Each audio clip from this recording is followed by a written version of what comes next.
Hi, Year 12. In this lecture, we're looking at why girls seem to be doing so well in education. Apologies, I've got a bit of a cold, so my voice doesn't quite sound its usual self. First question I'd like you to consider is, why is it that girls underachieved until the 1980s? And in particular, what tended to happen around about the 1980s and possibly the late 1970s that gradually led to girls overtaking boys in achievement in school? If you aren't sure what the answers might be, please have a look in your textbook. If you look between pages 125 to 129, there are plenty of ideas that might help you explain why girls underachieved until the 1980s. That's what I'm looking for. Why did they not do so well?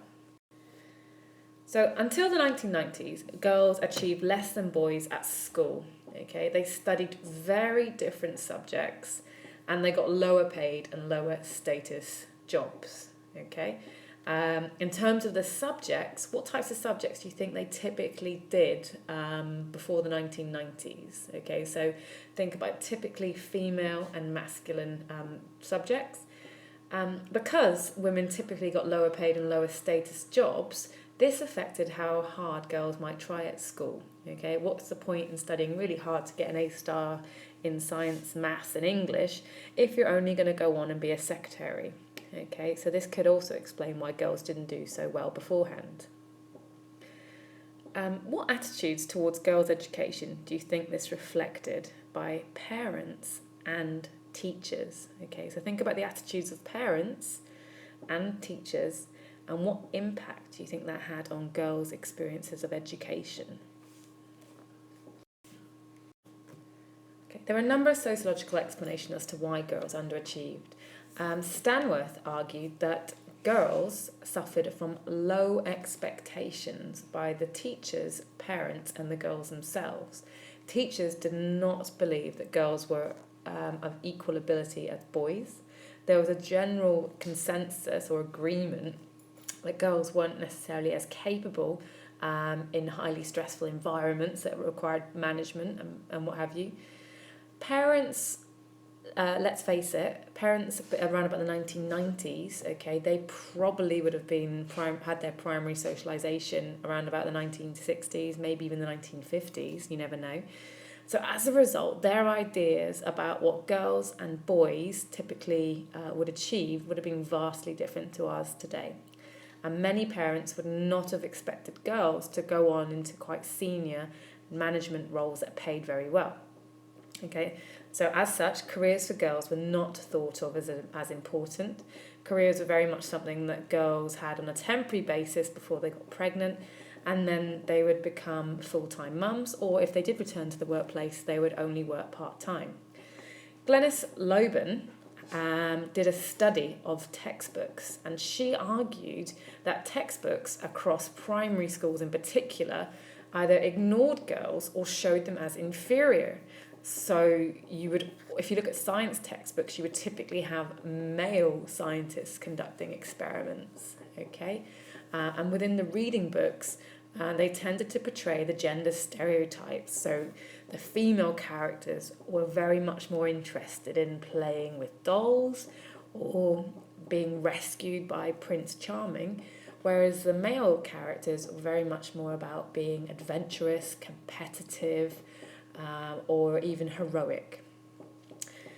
Dale Spender argued that teachers actually paid less attention to girls. She did a non-participant observation study of teachers and students in the classroom environment, and she argued that teachers tended to spend more time engaging with and dealing with boys, okay, and paid less attention to girls overall. So as a result, any girls that might be doing particularly well didn't necessarily benefit from the halo effect that we know seems to be more prevalent today. So what I'd like you to consider, if have any of these changed and in what ways? So think about the lower expectations of girls. Are careers for girls not thought of as important? Do you think textbooks are still sexist? And do teachers pay less attention to girls? Have any of these things changed in your opinion, and in what ways? If you could annotate that onto your PowerPoint. When writing an essay about the difference in achievement according to gender, it is worth mentioning the previous argument that girls didn't used to do as well in schools. Nowadays, however, we have what's known as an increase in girls' achievement, an increase to such an extent that they have now surpassed boys at most key stage levels. There are a number of explanations why. When we consider home background, very much the cultural background of girls has changed in the sense that their parents' expectations have adjusted. Girls are socialised in today's society, are predominantly being socialised by parents who have maybe gone through the second wave of feminism and appreciate that girls' careers are now valuable and that girls can be considered equal or almost equal earners in the household. So parents now expect their female children to do just as well at school and possibly in the workplace as well. Most explanations centre around what's going on in school and what's changed. Arguably, there are higher expectations now of girls, okay? And to the extent that Howard Becker would argue that expectations of girls are actually now surpassing that of boys.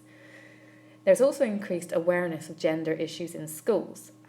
For example, the government has introduced policies like WISE, and if you can Google the WISE campaign and annotate on your PowerPoint, what is this and why is this a good example of positive discrimination in schools to benefit girls? The sociologist that points to the awareness of gender issues in schools is Bowler. There have also been significant changes in the curriculum. Weiner argues that textbooks these days tend to present women with much more positive images, and they seem to appear much more frequently in typically masculine subject textbooks like science again. Okay. Weiner also argued that teachers are starting to challenge such stereotypes of girls being inferior to men. Finally, Roger Slee argues that boys are seen as liabilities, okay, because of marketisation, whereby schools are now compared based on the numbers of A stars to C's they get, including English and maths. Because boys are less good at English, they're less likely to be included in that 5 A stars to C bracket. So as a result, Roger Slee argues that boys are seen as liabilities, particularly for exclusion. Jackson, however, argues that girls have benefited from the marketisation reform, as girls are much more valuable because they're much more likely to do well in both maths and English. It is worth noting here, by the way, thinking about Roger Slee's argument, that boys being seen as liabilities for exclusion, if a school has a high exclusion rate, it can trigger an Ofsted inspection, and if exclusions are too high, it can lead to a school failing its Ofsted. As with social class and differential achievement, it's worth considering what's going on outside of school and outside of the home in wider society. When talking about gender, you can't ignore the impact of feminism. So through the 1960s, we had, like I said, the second wave of feminism, and this led to a range of changes for women, okay? The traditional stereotype of a woman's role has certainly been challenged. They're no longer viewed as just housewives. Women have opportunities in the workplace in the sense of equal pay. There's far more jobs and careers for girls, and they are more likely to get higher status jobs, and that's now considered significantly normal. As you can see from the image here, you've got a woman firefighter, which is becoming more typical. We have more women in the police force, and we have more female lawyers and doctors in the profession now than men in the UK. So this is a significant change from the 1980s and before. It is worth noting at this point that while liberal feminists are really happy with the gradual changing and attitudes towards women and equal opportunities, radical feminists are still really critical with the fact that we still have a pay gap, there are still significant gender stereotypes associated with different careers, and that many women still seem to hit a glass ceiling when trying to apply for the higher status jobs. So that's worth noting as an AO2 point. Hopefully you all remember Sue Sharp, her study, Just Like a Girl. She conducted research in the 1970s and then asked the same questions again of girls in the 1990s. This is known as a longitudinal study because it was done over such a long period of time. She tested how girls saw their futures, and she used what's known as unstructured interviews. What I'd like you to do is look at page 127 for the pros and cons of this research method, which is a longitudinal study using unstructured interviews.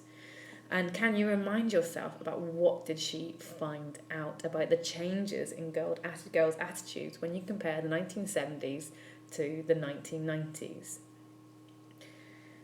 More recent research tells us that these attitudes have continued to change. If we look at the research of Angela McRobbie, she conducted content analysis of magazines and soap operas. Now, if you look at page 126, you can check what she found out. Can you please tell me, does her findings support what Sue Sharp found out for the same period, which also compared the 1970s with the 1990s? If you look at these two magazine covers, one from Jackie from the 1970s and another from Vogue in the 1990s, what messages all seem to be coming across? Okay, what seems to be the most important features of the covers? Angela McRobbie argued that these showed that there was a change in attitudes in what women viewed as important. Because let's face it, magazines are only as popular as their readers make them, and readers will only buy magazines that they're interested in reading the stories. So what are the different types of stories that seem to be covered in these two? If I asked you to go out today and look at the magazines in W.H. Smith, I'm just wondering which messages you'd be more familiar with. Would you find covers like the one in front of us of Vogue, talking about Queen Beyonce ruling the world as a strong woman who has made her own fortune and is widely admired and respected by both men and women all around the world? Or do you think the stories of that you can see in the background of Closer might be the ones that seem to come through? Now, if you look at the messages in the different magazine covers, perhaps you can annotate on your PowerPoint what messages or what seems to be most important to women according to these Closer magazine covers when compared with Vogue. And which magazine, honestly, do you think is more popular, the Vogue or Closer?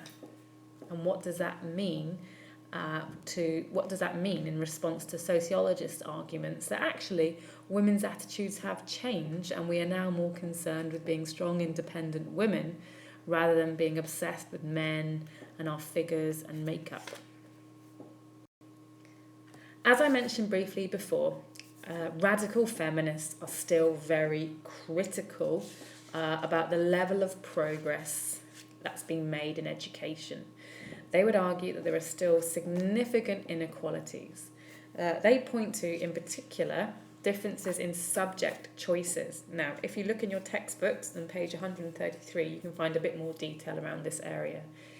Now, they argue that there are differences in subject choices at national curriculum level, which would be GCSE, at AS and A levels, and also vocational courses. So can you please annotate what types of